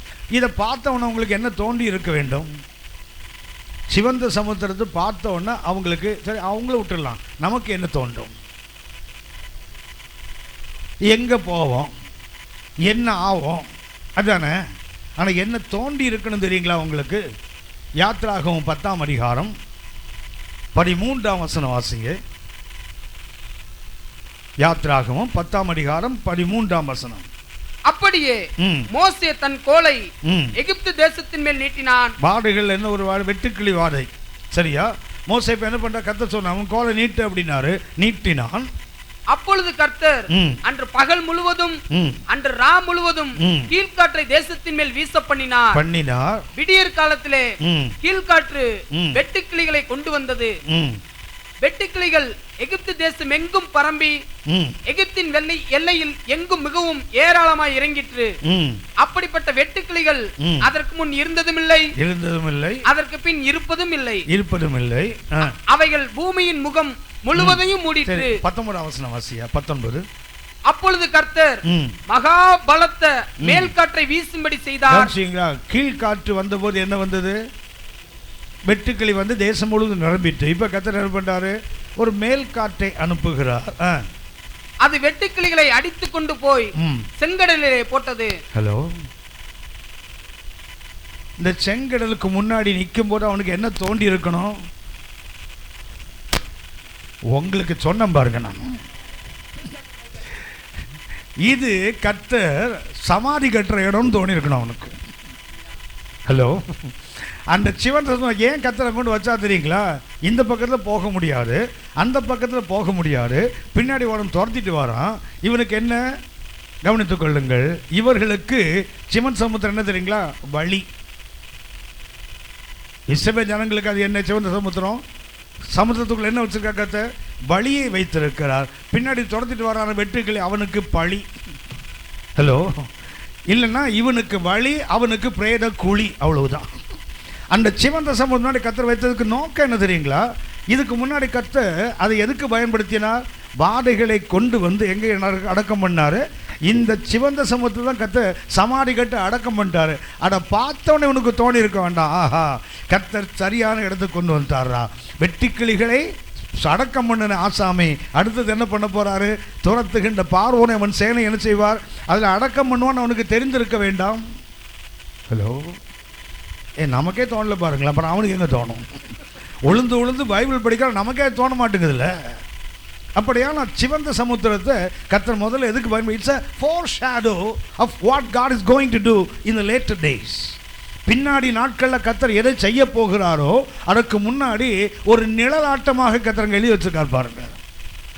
அதாவது வெட்டுக்கிளி எங்கே வந்திருந்துன்னு போடலை. எங்கேருந்து வந்தது? கீழ்காட்ட பகல் முழுவதும் ரா முழுவதும் வீச பண்ணினார். எது வந்தது. ஆனால் அடுத்தது என்ன பண்ண தெரியுங்களா? கர்த்தர் ஒரு மேல் காற்று, பெருங்காற்று, பெரிய காற்று வீசினது. எல்லாம் எங்கே போய் சேர்ந்துட்டாங்க? சிவந்த சமுத்திரத்தை போய் எல்லாம் மாண்டு போயிட்டாங்கல்ல. ஆமென். அப்படின்னா ஒன்றை கவனித்துக் கொள்ளுங்கள். ஆவிக்குரிய வாழ்க்கையில் இந்த வெளிப்பாட்டை பெற்றவர்கள் என்ன பண்ணணும் தெரியுங்களா? ஒரு சின்ன நிகழ்ச்சி வரும்போது இதை என்ன செய்யணும்? முன்னாடி உள்ளவர்களோடு ஒப்பிட்டு பார்க்க வேண்டும். சவுல் தாவீதை பலவீனப்படுத்துகிறான். ஒன்னால அந்த கோலியாத்தை வெல்ல முடியாது. அவையா யுத்த வீரன் எப்போ இருந்து? சிறு வயது முதல் கொண்டு அவன் யுத்தத்தில் பழக்கப்பட்டவன். ஆமாம் தானே? ஆமாம் தானே? 1 சாமுவேல் 17ஆம் அதிகாரம் 38ஆம் வசனம் வாசிங்க. 1 சாமுவேல் 17ஆம் அதிகாரம் மணிக்கணுவியா 33ஆம் வசனம். 1 சாமுவேல் 17:33. அப்பொழுது சவுல் தாவீதை நோக்கி, நீ இந்த பெலிஸ்தனோட எதிர்த்து யுத்தம் பண்ண உன்னால் ஆகாது, நீ இளைஞன், அவனோ தன் சிறு வயது முதல் யுத்த வீரன் என்றான். என்ன கேட்கணும் இப்போ தாவீது சவுலை பார்த்து? சவுல் தாவீதை டிஸ்கரேஜ் பண்றான், அவனை பலவீனப்படுத்துகிறான். என்ன பலவீனப்படுத்துறான்? நீ யாரு? ஒரு இளைஞன், சின்ன பையன். ஆனால் அவன் யாரு? அந்த சிறு வயது முதல் யுத்தத்தில் உண்மையா பொய்யா? இது சவுல் சொன்னது உண்மையா பொய்யா? கொஞ்சம் வாயை திறங்களேன். இல்லை ரொம்ப நேரம் அப்படியே பார்த்துட்டீங்கன்னா ஒரு மாதிரி ஆகிடும் உங்களுக்கு, சரியா? ஆனால் என்ன பண்ண, கொஞ்சம் அப்படி வாயெல்லாம் திறங்க, உள்ள சரக்கு கொஞ்சம் வெளியே வரட்டுமே. சரி கவனிங்க. சவுல் தாவீதை பார்த்து சொல்றார், நீ யார்? இளைஞன். அவன் யாரு? சிறு வயது யுத்தத்தில் பழக்கப்பட்டான். இது உண்மையா பொய்யா? உண்மை தானே? பாதி உண்மை. என்ன உண்மை? கோலியாத்து சிறு வயது முதல் யுத்தத்தில் பழக்கப்பட்டவன் என்பது உண்மை. ஆனால் தாவீது ஆடு மேய்க்கிறவன் தானே? ஹலோ, கொஞ்சம் ஆடு மேய்க்கிறவன் தானே? அதுவும் கடவுள் ஆடு மேய்க்கிறவன் தானே? அதுக்கு அர்த்தம் என்ன? திறமையே வேண்டாத ஒரு ஆசாமின்னு அர்த்தம். கறவல் ஆடுனா குட்டி போட்டு பால் கொடுக்குற ஆடு. அந்த ஆட்டை என்ன செய்ய வேண்டாம்? மேய்ப்பை நடத்த வேண்டாம், குட்டியே நடத்தினோம். பார்த்துருக்கீங்களா? வீட்டில் கணவன் 22 வருஷமாக ஒரே குழம்புல விழுந்து மாட்டிகிட்டு இருப்பான். பார்த்துருக்கீங்களா? அதுக்கு பேரே சொல்ல முடியாத, ஹவு டு நேம் இட் மானுங்க. அது மாதிரி நிறைய வீட்டில் குழம்புக்கு என்ன செய்ய முடியாது? என்ன பேர்? ஏதோ ஒன்று வச்சனா சாப்பிட்டு தொலையா. சும்மா என்ன டெய்லியாக டைம் டேபிள் போட்டால் என்ன எகிப்தா இது? டைம் டேபிள் போட்டு சாப்பாடு கொடுக்குது. இன்றைக்கி கீரை, நாளைக்கு மச்சங்கள், நாளைக்கு பூண்டு, அப்புறம் வெங்காயம், இப்படி டைம் டேபிளாக போட்டு கொடுக்க முடியும். வீட்டில் ஹாஸ்டல்லாம் போடலாம். நேற்று இன்ஜினியரிங் காலேஜ் ஓப்பன் பண்ணியிருக்காங்க. ஒரு பெண்ணை அவங்க அப்பா அம்மா கொண்டு விட்டுட்டு போகிற வழியில் எங்கள் வீட்டுக்கு வந்தாங்க. பொண்ணை கொண்டு காலேஜில் சேர்த்துருக்குறேன் அப்படின்னாங்க. அவங்க இங்கே உட்காந்துருக்கும் போதே அவங்க பொண்ணு பேசுனான். என்ன பேசுகிறாங்க? இங்கே போகிறேன்னு சொன்னீங்களா ஐயா வீட்டுக்கு? போனீங்களா? நான் அங்கே தான் இருக்கிறோம். ஃபோனை எடுத்து கொடுத்தாங்க. நான் கொஞ்சம் பேசிட்டு ஃபோனை கொடுத்தேன். அவங்க அம்மா சொல்கிறாங்க, சாப்பிட்டாலாம், ஹாஸ்டலுக்கு முதல் நாள் போயிருக்கிறா, சாப்பிட்டாலாம். என்ன சாப்பிட்டேன்னு கேட்டேன். என்னவோ ஒரு குழம்பு ஊற்றுனா என்னன்னு தெரியல, இது வரைக்கும் இன்னும் கண்டுபிடிக்க முடியல. நான் சாப்பிட்டேன், வேறு வழியே கிடையாது. ஏன்னா நோ அதற்கோ அது பொம்பளை பசங்கன்னா வெளியே எங்கே போய் பரோட்டா வரட்டுக்கறி அடிச்சிடுவாள். பொம்பளை பிள்ளைங்க என்ன பண்ணும்? வெளியே போகிறது கஷ்டம். கவனித்துக் கொள்ளுங்கள். பேர் வைக்க முடியாதுல்ல. ஹலோ, இது நிறைய பாருங்களேன், அவன் சிரிக்கிறாங்க பாருங்களேன். இவங்கெல்லாம் எதுக்குன்னா, நாங்கள் அது எப்படி எங்கள் கதை உங்களுக்கு தெரியும், ஏன் அனுபவமானு கேட்டுறாதீங்க, சரியா? கவனித்துக் கொள்ளுங்கள். கணவன் தப்பி தவறி வாயை விட்டார்னு வச்சுங்களேன், என்ன இது குழம்பு என்னன்னா 22 வருஷம் இதே சாப்பிடுங்கடா, யோ இது கிடைச்சதே பெரிய புண்ணியம், அமைதியாகிடும். ஆனால் அதே பையன் வருவான் தெரியுங்களா, 17-18 வயசு தான் இருக்கும் பையன், +2 படிப்பான், நேராக வருவான், தூக்கி அடிப்பான் ஒரு கிழமை, மனுஷன் சாப்பிடுவான். இதை பார்த்தீங்கன்னா கணவன்கிட்ட முறைக்கிற மனைவி பையன்கிட்ட பார்த்தீங்கன்னா வாழை சுருட்டி உட்காந்துருக்கு பாருங்களேன். அதான் சொல்லுவாங்க, வீட்டில் அடங்காதது ஊரில் அடங்குப்பாங்க. கணவனுக்கு அடங்காததெல்லாம் பிள்ளைங்களுக்கு ஈஸியாக அடங்கிடும்ல, அதுதான் கரவலாடு. இந்த கரவலாடு என்ன பண்ணாது, மந்தைக்கு முன்னடக்கும் கடா முன்னாடி எப்படி நடக்கும், வேகமாக நடக்கும்ல, பின்னாடி என்ன நடக்கும், கரவலாடு போகும். இந்த குட்டி ஆடு தெரியுங்களா, ஒழுங்காக வராது, பார்த்துருக்கீங்களா? நீங்கள் சண்டே சர்வீஸ் கூப்பிட்டு வருவீங்களா பிள்ளைங்களா, பார்த்துருக்கீங்களா? எப்படி பார்ப்பாரு, டைம் ஆச்சு 8 ஆச்சுன்னு ஒரு விடுவா தெரியுங்களா? பின்னாடி பார்த்தீங்கன்னா அந்த கரவலாடு இருக்குது தெரியுங்களா, எந்த கடையை பார்த்தாலும் அங்கேயே நிற்கும். அவர் வெறும் கை காட்டி மரம் தான். அவர் இது காட்டினான்னா வாங்கி கொடுத்தோன்னு, இல்லைன்னா அங்கேயே உட்காந்துருவோம் பாருங்களா ரோட்டில் ஆள். இந்த ரெண்டுக்கும் நடுவில் அந்த கரவலாடு மாட்டின்னு அவஸ்தைப்படும் தெரியுங்களா? முன்னடக்கும் கடாவோடும் போக முடியாது, பின்னாடி வரக்கூடிய அப்படின்னா இந்த கரவலாடு யார் நடத்திடுவாங்க தெரியுங்களா? குட்டியே நடத்திடும். ஏசாயா 40ஆம் அதிகாரம் 11ஆம் வசனம் வாசிங்க. ஏசாயா 40ஆம் அதிகாரம் 11ஆம் வசனம். மேய்ப்பனை போல தமது மந்தையை மேய்ப்பார், ஆட்டுக்குட்டிகளை தமது புயத்தினால் சேர்த்து. என்ன பண்றாரு பாருங்களேன், கர்த்தர் பார்க்கிறாரு. முன்னாடி மந்தைக்கு முன்னடக்கும் கடா, எது எரேமியா 50:8 முன்னாடி போகுது. பின்னாடி என்ன வருது, இந்த குட்டி போட்ட ஆடு என்ன பண்ண ஒழுங்காக நடக்காது, அது என்ன பண்ண அங்கேயும் தொழில் நடக்காது. நடுவில் இந்த கரவலாடு என்ன பண்ண முடியாது, முன்னாடியும் போக முடியாது, குட்டியை விட்டுட்டும் போக முடியாது. என்ன போடுறது உங்களுக்கு தெரியுமே, அப்பனுக்கும் பையனுக்கும் அம்மா மாட்டின்னு பாடுபடுதில்ல, அதுதான் ரொம்ப எளிமையான விஷயம். மாட்டின்னு பாடுபடுவான் தெரியுங்களா, அதுதான். அப்போ அவர் என்ன செய்வாரா, குட்டிகளை என்ன பண்ணுறாரு தெரியுங்களா, தமது புயத்தினால் சேர்த்து தமது மடியிலே சுமந்து கரவலாடுகளை மெதுவாய் நடத்துவார். கத்தர் என்ன பண்ணுவார் தெரியுங்களா, அந்த குட்டி தானே உனக்கு பிரச்சனை. கத்த போய் என்ன பண்ணுவா தெரியுங்களா, குட்டி ஆட்டை கையில் தூக்கிட்டா இப்போ கரவலாட்டுக்கு என்ன கிடையாது, பிரச்சனையே கிடையாது. ஏன்னா பின்னாடி இழுக்கிற ஆள் இல்லை. என்ன பண்ணும், கத்தர் இப்படி தூக்கிட்டார், என்ன பண்ணும், இப்போ அது ஒழுங்காக நடக்கும்ல. அவன் தாவி எதுக்கு பிரச்சனை என்னென்னா, அவன் யார், கரவலாடு மேய்ச்சவன், அவனுக்கு வேலையே கிடையாது. என்ன வேலை, இந்த குட்டி இருக்குது தெரியுங்களா, அது கரவலாடு பார்த்துக்கும், இவனுக்கு வேலையே கிடையாது. அப்படின்னா தாவீது குட் ஃபார் நத்திங் இல்லையா? ஹலோ, தாவீது சவுல் கோலியாத் யாரு, சிறு வயது முதல் யுத்தத்தில் பழக்கப்பட்டவன். தாவீது யாரு, ஹலோ கரவலாடு மேய்ச்சவன் தானே. ஆனால் இன்னையோடு இந்த தாட்டை நீங்கள் விட்டுணும், சரியா? அது பொதுவாக நமக்கு என்ன பிரசங்களை கேட்டு பழகிட்டோன்னா, தாவீது யாரு, ஒன்றுக்கும் உதவாதுவன். ஏன், அவன் தலைவரே சொல்லிட்டார்ல, கோலியாத் யாரு, சிறு வயது முதல் யுத்தத்தில் பழக்கப்பட்டவன். ஆனால் நீ யாரு, நீ இளைஞன், அதை கற்று பண்ண, உனக்கு யுத்தத்துக்கு ஒன்றுமே தெரியாது அப்படின்னு சொல்கிறான் தெரியுங்களா. இது போய் அப்படி கோலியாத்து பயிற்சி பெற்றான் என்பது உண்மை. ஆனால் தாவீது கரவலாடு மேய்க்கிறவங்கிறது மேலோட்டமான உண்மை. கீழே பார்த்தீங்கன்னா அவனும் ஒரு யுத்த வீரன் தான். ஆமென். 1 சாமுவேல் 16ஆம் அதிகாரம் 1 சாமுவேல் 16ஆம் அதிகாரம் 18ஆம் வசனம் வாசிங்க. அப்பொழுது அந்த வேலைக்காரரில் ஒருவன் பிரதியுத்தரமாக, இதோ பெத்லெகேமினாகிய ஈசாயின் குமாரன் ஒருவனை கண்டிருக்கிறேன், அவன் வாசிப்பதில் தேறினவன். யார், தாவீதை பற்றி சொல்றான் பாருங்க. அவனுடைய 6 மெரிட்ஸ், 6 மேன்மைகள் அங்க இருக்குது. ஒன்னு என்ன, அவன் வாசிப்பதில் தேறினவன், அவன் பராக்கிரமசாலி. அவன் இன்னும் கோழை கிடையாது, அவன் யாரு, பராக்கிரமசாலி, யுத்த வீரன். ஹலோ, ஆடு மேய்க்கிறவனா? இந்த குசும்பை இன்னைக்கோடு நிறுத்தினோம், சரியா?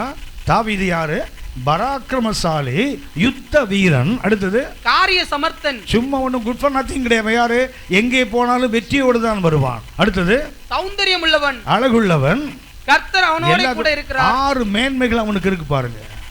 சும்மா ஆடு மேய்ச்சான், கர்த்தர் கூட்டு வந்தாரு, அதெல்லாம் சங்கீதம் 78, 70, 71, 72 தான். அவன் ஆடு மேய்ச்சவன் தான், கரவலாடுகளை மேய்த்தவன் தான். ஆனால் ஒன்றுக்கும் உதவாதவன் அர்த்தம் கிடையாது. நம்ம இன்னைக்கு என்ன பண்ணுவோம் தெரியுங்களா, நம்மை நாமே கூட அண்டர் எஸ்டிமேட், குறைத்து மதிப்பிடுகிறோம். அந்த 1 சாமுவேல் 16:12 தாவீதுடைய 6 மேன்மைகள் இருக்கு தெரியுங்களா. 6 அற்புதமான எபிரேய வார்த்தைகள். அதில் தாவீதை பற்றி அது பேசணும், ஒரு 6 நாள் பேசணும், அந்த ஒவ்வொரு வார்த்தைக்கும் 1 நாள் பேசணும். அந்த அளவுக்கு மேன்மைகளை பெற்றவன். நாம் இன்னைக்கு என்ன பண்ணுறோம், அவனை குறைவாக மதிப்பிடுறோம். சவுலும் அப்படித்தான் மதிப்பிடுகிறான். அப்படியான இந்த குறைத்து மதிப்பிடுகிற ஒன்றை விட்டுடணும். சிவந்த சமுத்திரம் முன்னாடி நின்று நமக்கு என்ன தோணணும்? இந்த இடத்துல தான் கர்த்தர் எனக்காக என்ன பண்ணார்? அந்த அந்த கெட்டுக்கிளிகளை அவர் அடக்கம் பண்ண இடம் இந்த இடம் தான்.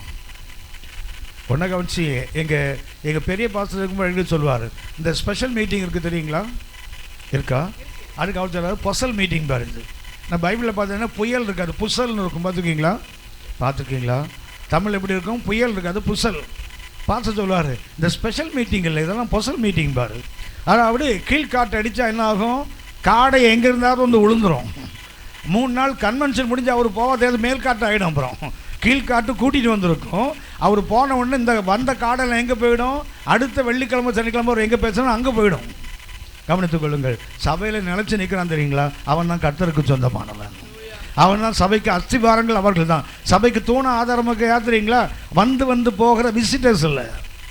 பரிசுத்த தலத்துக்கு போக்கும் பலத்துமாய் இருக்கிறவனை கண்டு அவன் செத்து அடக்கம் பண்ணப்பட்டதையும் பார்த்து எழுதுவார். அப்படின்னா பரிசுத்த தலத்துக்கு வந்து போகிறவன்லாம் என்ன செய்வதில்லை? நிலைச்சு நிற்பதில்லை, செத்து அடக்கம் பண்ணப்படுவான். பரிசுத்த தலத்தில் நிலைத்து நிற்கிறவங்க தான். நானும் கர்த்தருடைய ஆலயத்தில் பச்சையான ஒலிவ மரத்தை போல, நான் யார்? தேவனுடைய ஆலயத்தின் பிரகாரங்களில் நாட்டப்பட்ட விருட்சம், நான் என்ன செய்வேன்? செழித்து வளருவேன். இதுதான் சபையினுடைய அனுபவம். இதுதான் ஒவ்வொரு விசுவாசியின் அனுபவமாக இருக்க வேண்டும். ஆமென், ஆமென். அப்படின்னா இந்த சிவந்த சமுத்திரம் கர்த்தர் நிற்கிறார், வைத்தார்னா கர்த்தனை தெரியுங்களா? அவனுக்கு சொல்லாமல் ஒன்று கற்றுக் கொடுக்கிறார். என்ன இருக்குடா? சிவந்த சமுத்திரம், இதில் தான் நான் என்ன பண்ணேன்? அந்த வெட்டுக்கிளியெல்லாம் கூட அடக்கம் பண்ண இடம் இதுதான். இங்கே தான் உனக்கு என்ன இருக்குது? வழியும் உனக்கு இங்கே தான் இருக்குது. பின்னாடி துரத்து வரவனுக்கு குழியும் இங்கே தான் இருக்குது. அவனுக்கு பிரேத குழியை கவனித்துக் கொள்ளுங்கள். நம்ம இன்னைக்கு தடை செய்வதாக ஒன்றை நினைக்கிறோம் தெரியுங்களா? தாவீதை பாருங்க, அவனை குறைத்து மதிப்பிடுகிறான் சவுல். ஆனால் அவன் எதை மறக்கல தெரியுங்களா? ஒரு விசை என் தகப்பன் நாடுகளை மேய்க்கும் போது ஒரு கரடி வந்தது, ஒரு சிங்கம் வந்தது. கரடி வந்து கரடி விட்டது, சிங்கம் வந்து என்ன பண்ணுது? அது சிங்கம் போல கர்ஜித்தது. நான் என்ன பண்ணேன்? ரெண்டையும் அடித்து கொண்டு ஆடுகளை காப்பாற்றினல்ல. அப்படின்னா never forget the bear and the lion. கர்த்தர் நம்ம வாழ்க்கையில் செய்கிற கடந்த கால அனுபவங்களை இந்த சிவந்த சமுத்திரம் கற்றுக் கொடுக்க பாடம் இதுதான். சிவந்த சமுத்திரம் கர்த்தர் சும்மா கூட நிறுத்தி வைக்கல. கர்த்தருக்கு மகிமை. ஒரு நாள் நான் சிவந்த சமுத்திரம் முன்னாடி நின்னேன். ஹலோ, கடந்த ஆகஸ்ட் மாதம் 2014 ஆகஸ்ட்டில் எனக்கு ஒரு கர்த்தர் ஒரு வாய்ப்பு கொடுத்தேன். என்னுடைய வழக்கம் என்னென்னா, எந்த உலகத்தில் எந்த மூலைக்கு ஊழியத்துக்கு போனாலும், தமிழ்நாடாக இருந்தாலும் தமிழ்நாட்டுக்கு வெளியே இருந்தாலும் சரி தான், ஊழியம் முடித்தா அடுத்த நிமிஷம் நான் பஸ்ஸு, ட்ரெயின் இல்லை ஃப்ளைட்டில் காலை வைப்பேன். ஒரு நிமிஷம் கூட லேட் பண்ணவே மாட்டேன். ஏன்னா அடுத்தது என் வீட்டுக்கு வரணும். நான் அவ்வளோதான். என்ன மாதிரி வீட்டோடு இணைக்கப்பட்டாலும் நீங்கள் பார்த்துருக்கவே முடியாது. அதாவது எனக்கு வீடு தான். எங்கே நான் போனாலும் சரி தான், ராத்திரி எவ்வளோ நேரம் ஆனாலும் சரி தான், வீட்டுக்கு வந்தால் தான் எனக்கு தூங்க முடியும். அப்படி வளர்ந்தவன், வளர்க்கப்பட்டவன். ஆனால் இந்த வேதத்தை ஏற்றுக்கொண்டு போது கர்த்தர் சொன்னார், உனக்கு வீடெல்லாம் மறந்துடுறா, இனிமேல் எங்கே ஊழியத்து போகிற அங்கே தான். ஆனாலும் இன்னைக்கு வரைக்கும் அது வெளிநாடுகளுக்கு போனாலும் சரி தான். அந்த மீட்டிங் முடியுது தெரியுங்களா? சண்டே 8:30 மணிக்கு முடியுதுன்னா 9 மணிக்கு ஃப்ளைட் இருக்குதான்னு பார்க்க சொல்கிறேன். அவன் சொல்லுவான், ஆனால் 3 மணி நேரம் முன்னாடியே போகணுன்னே, அதனால் 9 மணிக்கு போகவே முடியாது, ராத்திரி 12:30 ஆகிடோன்னே, டயர்டாக இருக்கும்ல. காலையில் ஒரு 8 மணி 9 மணிக்காக நாங்கள் என்ன பண்ணுறோம், உங்களை கூட்டிகிட்டு போய் அப்படி ஒரு பெரிய மாலுக்கு கூப்பிட்டு போகிறானே. மாலில் போய் நீங்கள் என்ன பண்ணுங்கள், இது வேணும் அது வேணும் அது வேணும் காட்டிங்கன்னா எல்லாத்தையும் மூட்டை கட்டி என்ன பண்ணுறோம், நாங்கள் ஒரு ஏர்போர்ட்டில் கொண்டு சேர்த்துறோன்னே, நீ ஜாலியாக சென்னை போயிடலாம். ஐயோ, ஒரே ஒரு சாக்லேட் கூட வேணாம் எனக்கு, முதல்ல எங்கே போகணும்? என்னுடைய வீட்டுக்கு போகணும். கவனித்துக் கொள்ளுங்கள். இதுதான் என்னுடைய வழக்கம். இப்படி தான் எப்போதுமே வருவேன். ஏன்னா என்னுடைய பொறுத்த வரைக்கும் என் வீடு தான் எனக்கு எல்லாமே. என் வீட்டில் சாப்பிட்ற மாதிரி உலகத்தில் வர எந்த மூலையும் நான் சாப்பிடவே மாட்டேன். யார் கொடுத்தாலும் தெரியும்னு நினைக்கிறேன். சென்னையில் எந்த மூலையிலையும் சாப்பிடவே மாட்டேன். ஏன்னா எங்கள் வீடுங்க தானே இருக்குது. அப்புறம் நான் ஏன் வெளியே போய் சாப்பிட்ணும்? கவனித்துக் கொள்ளுங்கள். இது எனக்கு ஏன் எப்படி வந்ததுன்னா, சின்ன வயசுலேருந்தே எனக்கு வந்த பழக்கம். அது எப்போதுமே நான் என்ன செய்ய முடியாது, மறப்பதில்லை. ஜென்ம சுபாவம் மாறணும், ஆனால் இந்த பழக்க வழக்கம் மாறணும் அவசியம் இல்லை. நிறைய ஊழியக்காரங்களை பார்த்தீங்கன்னா வெளிநாட்டுக்கு போனாங்கன்னா மீட்டிங் முடிஞ்சு 2 நாள் அங்கே சுற்றிட்டு இருப்பான். ஒரு கடை விடாமல், ஒரு சூப்பர் மார்க்கெட் விடாமல், ஒன்று விடாமல் எல்லாத்தையும் வாங்கி குவிக்கிற ஒரு தொல்லைன்னு ஒன்று இருக்குது தெரியுங்களா? அது செய்வாங்களே. எனக்கு அப்படி இல்லை. அடுத்த நிமிஷம் என்ன பண்ணுவோம் தெரியுங்களா? நான் என்னுடைய வீட்டை நோக்கி ஓடுவேன். யாரும் கேட்டால் உங்களுக்கு என்ன வேணும்? வீட்டுக்கு போகணுமே, அவ்வளோதான். என்ன கேட்பாங்க, அண்ணா என்ன வேணும்? மீட்டிங் முடிஞ்சு நான் கேட்பாங்க. வீட்டுக்கு போகணும். சமயத்தில் சவுதி போயிருந்தேன். அங்கே டம்மாம் போயிட்டு வரும்போது அவன் கேட்டான், மீட்டிங் முடிஞ்சு நான் கேட்டாங்க. 5:30 மணிக்கு மீட்டிங் முடியுது, எனக்கு 9 மணிக்கு ஃப்ளைட்டு. அவங்க கேட்டாங்க, அண்ணா என்ன வேணும்னு கேட்டாங்க. ஃப்ளைட்டுக்கு போகணும். அது சொன்னேன்னா என்னண்ணே வேணும், நீங்கள் வேண்டாண்ணே, நீங்கள் போயிட்டே இருங்க. லூன்னு ஒரு பெரிய சூப்பர் மார்க்கெட் இருக்குது சவுதியில், பெரிய நெட்வொர்க். அது லூவில் போய் வாங்கிட்டு வரேன். நீ லூ வேண்டாம், ஆளை விட்டுருப்பா, நான் அடுத்தது ஃப்ளைட்டில் போய் காலை வைக்கணும், எனக்கு அவ்வளவுதான். கவனித்துக் கொள்ளுங்கள், எதை மறக்கக்கூடாது? அந்த பழைய விஷயம் இருக்குது தெரியுங்களா? கர்த்தர் நம்ம வாழ்க்கையில் செய்தது ஒருபோது மறக்கவே கூடாது. ஆனால் நான் எந்த ஊருக்கு போனால் எதையும் பார்க்க மாட்டேன். ஆனால் நான் பார்க்க விரும்பின ஒரே ஒரு இடம் சிவந்த சமுத்திரம் மாத்திரம். இத்தனை ஆண்டுகளை நான் வெளிநாடு ஊழியத்துக்கு போயிருக்கிறேன். ஆனால் கடந்த முறை ஜெத்தா போகும்போது, ஜெத்தாவில் அது சிவந்த சமுத்திரம் இருக்குது. நான் அவன்கிட்ட சொன்னேன், அண்ணே ஏதாவது பார்க்கணுமான்னு கேட்டாங்க. எனக்கு எங்கேயும் பார்க்கணுன்னு ஆசை கிடையாது, ஆனால் சிவந்த சமுத்திரத்தை பார்க்கணும். ஏன்னா என் ஆண்டவர் தன் ஜனங்களுக்காக பிளந்த நாடு. அது போய் பார்த்தேன். நான் நினச்சேன் அது சிவப்பாக இருக்குன்னு பார்த்தேன். அது நம்ம கடவுமாக தான் இருக்குது. நான் நினச்சேன் சிவந்த சமுத்திரம் சிவப்பாக இருக்குமோ அப்படின்னு நான் நினச்சேன். ஆனால் ஒன்றும் சிவப்பாக இல்லை, சாதாரணமாக தான் இருக்குது. என் கேமராவில் என் செல்ஃபோன்லேயே அந்த ஒரே ஒரு ஃபோட்டோ தான் நான் எடுத்து வச்சுருக்கேன். சிவந்த சமுத்திரக்கிட்ட நான் நின்னதை அங்கே ஒரு பிலீவர் ஒரு ஃபோட்டோ எடுத்தாங்க. அது எதுக்குன்னா, அது கொண்டா என் ஒய்ஃபுக்கு அதை காட்டணும். ஏன்னா என் ஆண்டவர் தன் ஜனங்களுக்காக பிளந்த அந்த சிவந்த சமுத்திரம் தெரியுங்களா, உங்களுக்கு எனக்கும் ஆவிக்கிற வாழ்க்கையில் ஒரு பெரிய சேலஞ்சாக இருக்கணும். கர்த்தர் கொண்டு நிறுத்தி வைத்தது காரணம் என்ன தெரியுங்களா? முன்னாடிக்கு சிவந்த சமுதிரம் பார்த்துக்கோ, இது எது? வாடைகளை நான் அடக்கம் பண்ணின இடம் அப்படின்னு. எதை மறக்கக்கூடாது? கர்த்தர் நமக்காக கடந்த நாட்களில் செய்த அந்த மேன்மைகளை, கர்த்தர் நமது வாழ்க்கையில் செய்த அந்த அற்புதங்களை ஒரு நாளும் மறக்கவே கூடாது. அது தாவீது மறக்கலை. ஆனால் அந்த இஸ்ரவேல் ஜனங்களை பாருங்களேன், சிவந்த சமுத்திரம் முன்னாடி என்ன பண்ணுறாங்க? நாங்கள் எகிப்துக்கு போனால் நல்லா இருக்குமே, நாங்கள் பார்வோனுக்கு வேலை செய்ய விட்டு விடுன்னு அப்போவே சொன்னோமே, நீங்கள் கேட்கலையே, எங்களை அழைத்து கொண்டு புலம்புறாங்க பாருங்களேன். கவனித்துக் கொள்ளுங்கள். சிவந்த சமுத்திரத்தை பார்க்கும்போது என்ன தோண்ட வேண்டும்? கர்த்தர் அதுக்கு முன்னாடி வேதத்தில் சிவந்த சமுத்திரத்தை ஒரே ஒரு மற்பது தெரியுங்களா, அந்த மேல் காற்றை கர்த்தர் வீச பண்ணினார். என்ன ஆச்சரியம்னா, அந்த கீழ்காட்டை பார்த்தீங்கன்னா பகலும் ராத்திரியும் அடிச்சதுன்னு போட்டிருக்கோம். அப்போ தான் அந்த வெட்டுக்கிளிகள் வந்தது தெரியுங்களா? அதே தான் மறுபடியும் கர்த்தர் செய்வார். பகலும் ராத்திரி என்ன ஆகும் தெரியுங்களா? காற்று அடித்த போது தான் கடல் ரெண்டாக பிளக்கும். அப்படின்னா சிவந்த சமுத்திரத்துக்குள்ளே அந்த வெட்டுக்கிளிகளை அடக்கம் பண்ணுறதுக்கு என்ன தான் வீசிட்டு, இரவும் பகலும் காற்று வீசித்தான் அதை அடக்கம் பண்ணிட்டு, அதே காற்று மறுபடியும் என்ன பண்ணுது தெரியுங்களா? ராத்திரியும் பகலும் வீசியதற்கு, அதை பிளக்க பண்ணுவதற்கு. இது எனக்கு ஒரு பெரிய உற்சாகமாக இருந்தது. அந்த யாத்திராகம் 10:13 19 வரைக்கும் நான் பார்த்தபோது, அட நாம் இதை மறந்து போயிட்டோமே, சிவந்த சமுத்திரத்துக்கு இவ்வளோ பெரிய மகத்துவமா? கர்த்தர் ஏற்கனவே என்ன பண்ணிட்டாரு? ஒரு நிழலாக ஒரு பெயிண்டிங் ஒன்று வரைஞ்சி வச்சுக்கா பாருங்க. தேவ தினத்தை முன்னாடி நிறுத்தும் அவருக்கு என்ன தெரியணும்? இதே சிவந்த சமுத்திரம் தான் கர்த்தர் வாடுகளை அழித்து அவர்களை அடக்கம் பண்ண இடம் இந்த இடம்தான். அதைத்தான் என்ன செய்யல அவங்க நினைக்கவில்லை, அவர்கள் மறந்து போனார்கள். 14ஆம் அதிகாரம் யாத்திராகமம் 14ஆம் அதிகாரம் 13 முதல் 16 வரை வாசிங்க. அப்பொழுது மோசே ஜனங்களை நோக்கி பயப்படாதிருங்கள், நீங்கள் நின்று கொண்டு இன்றைக்கு கர்த்தர் உங்களுக்கு செய்யும் ரட்சிப்பை பாருங்கள். இன்றைக்கு நீங்கள் காண்கிற எகிப்தியரை இனி என்றைக்கும் காண மாட்டீர்கள். கர்த்தர் உங்களுக்காக யுத்தம் பண்ணுவார், நீங்கள் சும்மா இருப்பீர்கள் என்றான். அப்பொழுது கர்த்தர் மோசேயை நோக்கி, நீ என்னிடத்தில் முறையிடுகிறது என்ன? புறப்பட்டு போங்கள் என்று இஸ்ரவேல் புத்திரருக்கு சொல்லு. நீ உன் கோலை ஓங்கி உன் கையை சமுத்திரத்தின் மேல் நீட்டி. கவனிச்சீங்களா? அந்த வெட்டுக்கிளிகளை உள்ள போகும்போது மோசே என்ன பண்ண? கோலை தான் நீட்டினார். கோலை நீட்டின போது நினைச்சிங்களா? வெட்டுக்கிளிகள் வந்தது, மறுபடியும் நினைச்சு போச்சு. இப்போ என்ன பண்ணுறா? மறுபடியும் அந்த சிமசம் நீராக கோலை நீட்டும் போது என்ன ஆகும்? அது மறுபடியும் வாசிங்க தம்பி. சமுத்திரத்தை பிளந்து விடு. அப்பொழுது இஸ்ரவேல் புத்திரர் சமுத்திரத்தின் நடுவாக வெட்டாந்தரையிலே நடந்து போவார்கள். 21ஆம் வசனம் வாசிங்க. 21. மோசே தன் கையை சமுத்திரத்தின் மேல் நீட்டினான். அப்பொழுது கர்த்தர் ராம் முழுவதும் பலத்த கீழ்காட்டினால். கவனிச்சீங்களா? அதே கீழ்காற்று என்ன பண்ணுது தெரியுங்களா? ராம் முழுவதும் வீச பண்ணுகிறார். சமுத்திரம் ஒதுக்கும்படி செய்து அதை வறண்டு போக பண்ணினார். சமுத்திரம் என்ன ஒதுங்கி போச்சு இல்லையா? ஒதுங்கி போச்சுதா? நம்ம இந்த விஷுவலைஸ் பண்ண சினிமாலாம் பார்க்குறோம்ல, 10 கமாண்ட்ஸ்லாம் பார்த்தீங்கன்னா தண்ணி பார்த்தீங்களா இப்படி பாயும், பார்த்துருக்கீங்களா? அதை பார்த்தீங்கன்னா அந்த கடல் பிளக்கிறதெல்லாம் காட்டுறாங்கல்ல, விஷுவலைஸ் பண்ணும்போது பார்த்தீங்கன்னா தண்ணீர் என்ன ஆகும்? இப்படி பாஞ்சிக்கிட்டே இருக்கும், இங்கே பாதி இப்படி பாஞ்சிக்கிட்டே இருக்கும், நல்ல கடந்து போவாங்க தெரியுங்களா? அது சினிமா எடுக்கிறவனுடைய கற்பனை. யாத்திராகும் 15ஆம் அதிகாரம் 8ஆம் வசனம் வாசிங்க. உமது நாசியின் சுவாசத்தினால் ஜலம் குவிந்து நின்றது. கவனிச்சீங்க? கீழ்காட்டு எங்கிருந்து வந்திருக்குது? அவர் நாசிலேருந்து வந்திருக்கு பாருங்களேன். அவருடைய நாசிலிருந்து என்ன வருது?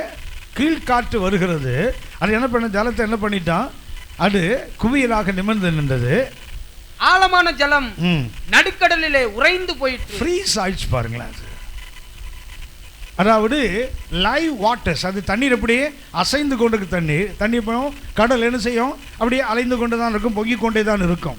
ஆனால் அவருடைய சுவாசம் வந்தபோது என்ன தெரியும்? எப்படி கத்ததை பிளந்தா தெரியுங்களா? அவருடைய சுவாசம் வந்தபோது அதாவது ஒரு லிவிங் வாட்டர் என்னவா மாறுது? டெட் வாட்டர்ஸாக மாறிச்சு பாருங்களேன்.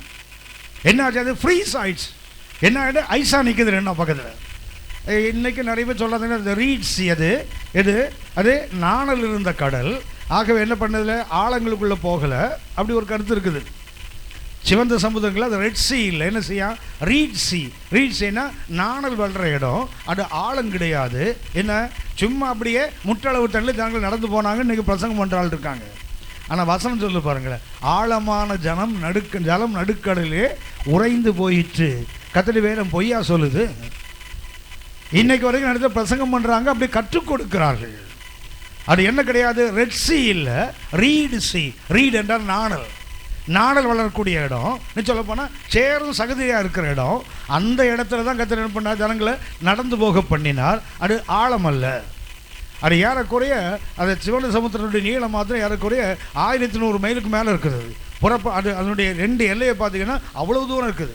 நான் ஜெத்தான்னு சொன்னேனே, ஜெத்தால் அப்படின்னு பார்த்தீங்கன்னா 2 பேங்க்ஸ் தெரியுது. அதுக்கு அது விமானத்தில் போகும்போது மாத்திரம் 2 கரைகளும் தெரியுதே தவிர கீழே என்ன பார்த்தீங்கன்னா கரை தெரியாத அளவுக்கு அகலமான இடம். ஆனால் அவங்க கடந்தது ஜெத்தால் இல்லை, வேற ஒரு இடத்த சொல்கிறாங்க. ட்ரெடிஷ்னலாக கடந்த இடம் வேறு இடம் இருக்குது. அந்த இடம் குறுகனார் இடம் என்று வேத பண்டிகைகள் சுட்டி காட்டுறாங்க.